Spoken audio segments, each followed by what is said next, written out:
Bonjour à tous et merci de nous suivre sur Ecclesia TV. Au sommaire de cette édition, les évêques catholiques de Côte d'Ivoire ont fait don samedi 28 janvier de vivre et non vivre à la pouponnière Notre-Dame de la Visitation.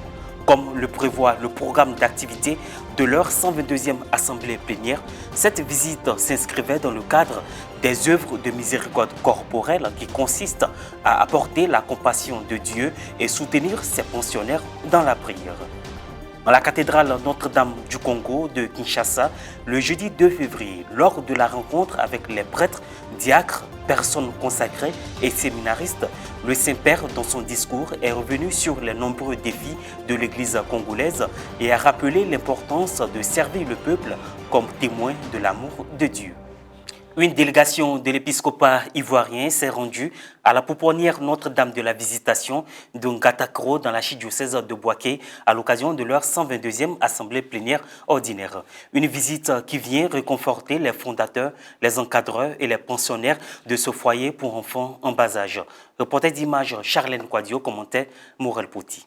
Les travaux de la 122e assemblée plénière de la conférence des évêques catholiques de Côte d'Ivoire se sont achevés le dimanche 29 janvier dernier par une messe d'action de grâce en la cathédrale Sainte-Thérèse de l'Enfant Jésus de l'archidiocèse de Bouaké. En marge de leurs travaux, la délégation des évêques composée de nos seigneurs Maurice Konankouassi, Joseph Aké, Gaspard Bebigneba, Boniface Ziri et Jacques Aïwa a consacré la journée du samedi 28 janvier aux œuvres de miséricorde corporelle. Après avoir réfléchi sur la vie de l'Église et de la nation, ils ont rendu visite à certaines personnes vulnérables pour leur témoigner la compassion et l'amour de Dieu. Au nombre de celles-ci, les pensionnaires de la pouponnière Notre-Dame de la Visitation de Ngatakro. Il y a plusieurs années, j'étais en Allemagne et j'ai eu l'occasion de visiter une maison pas identique, mais qui fait le même travail. Les enfants avaient tous les jouets, tout. Mais ils étaient malheureux. Et on voyait qu'ils souffraient. Et on pensait qu'en leur donnant des jouets pour s'amuser, tout, ça va les soulager, rien du tout. Quand le cœur de celui qui encadre n'y est pas, ça ne marchera pas. Donc je vous dis merci pour ce service que vous rendez. Nous, ça nous interpelle, nous tous. Nous, ça nous interpelle. Après les civilités d'usage, le couple Amwakon, fondateur de ce centre spécialisé dans la prise en charge éducative et sanitaire des tout-petits en détresse, dont l'âge varie entre 0 et 5 ans, ont présenté cette maison acquise par la providence divine à leurs hôtes. Quand on parle d'enfants en détresse, il y a plusieurs types d'enfants. Mais le type d'enfants que nous accueillons plus ici, nous accueillons les orphelins. Les orphelins des mères, les orphelins des deux parents. Nous accueillons les enfants de mères malades mentales qui se trouvent dans l'incapacité de s'en occuper. Nous nous occupons aussi des enfants de parents incarcérés. On accueille aussi les enfants qui sont voués à la mort dès leur naissance à cause de certaines coutumes. Il y a un CPPE, c'est ce CPPE-là qui vous accueille, qui est là, qui est une maternelle à caractère social. Et ensuite, il y a le centre médico-social qui a été créé aussi pour une meilleure prise en charge sanitaire des poupons. Ce centre-là sert à tout le quartier et à toute la population, d'où cela a obligé le ministère de la Santé d'affecter du personnel qualifié. Ce couple catholique, totalisant 35 ans de vie matrimoniale après plusieurs épreuves, s'est engagé depuis 2006 dans cette mission caritative. Après la présentation du centre, les prélats ont effectué une visite guidée en compagnie du couple Amwakon et certains encadreurs.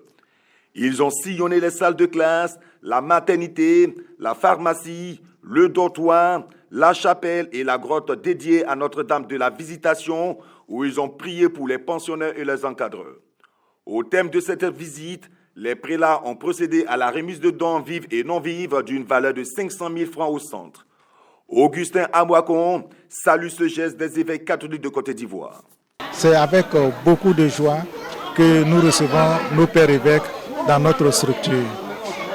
Nous leur disons merci pour ce regard qu'ils ont voulu poser sur notre structure, sur nos modestes personnes. Et ils ne sont pas venus les mains vides, ils sont venus les mains chargées de présents pour la prise en charge des enfants ici qui sont en situation de détresse. Mais c'est leur dire merci, merci et toujours merci. Et nous demandons qu'ils prient pour nous, qu'ils continuent de prier pour nous, parce que leur présence nous réconforte et nous encourage aussi pour faire ce que nous avons à faire, la mission que Dieu a voulu nous confier. En la journée mondiale de la vie consacrée, célébrée le jeudi 2 février 2023, le pape François a tenu devant plus d'1 millier de prêtres, religieux et religieuses ou séminaristes son dernier événement public depuis la cathédrale Notre-Dame de Kinshasa dans le cadre de son 40e voyage apostolique. Le souverain pontife a délivré une longue réflexion pour saluer la vivacité de cette église congolaise et encourager ses pasteurs face à ces défis. Être serviteur du peuple s'incarne dans les prêtres, sœurs missionnaires qui ont fait l'expérience de la joie de la rencontre libératrice avec Jésus et qui l'offrent aux autres, a souligné le pape François, revenant sur la présentation de Jésus au temple. Le pape François a achevé vendredi 3 février sa visite de 4 jours dans le plus grand pays d'Afrique, au cours de laquelle il a délivré des messages francs. Archidiocèse de Gagnoa. Le samedi 28 janvier 2023, à la paroisse Saint-Jean l'Évangéliste de Yokoboué, 13 catéchistes ont reçu leur diplôme de fin de formation au cours d'une messe présidée par le père doyen Joseph Dali, curé de la paroisse Notre-Dame de la Visitation. On en sait davantage avec Maria Bissier. La main-d'œuvre étant insuffisante au niveau de l'archidiocèse de Gagnoa, un cadre de formation de catéchistes a été ouvert à toute personne volontaire et remplissant les conditions d'aider les prêtres à atteindre un plus large objectif dans leur mission pastorale.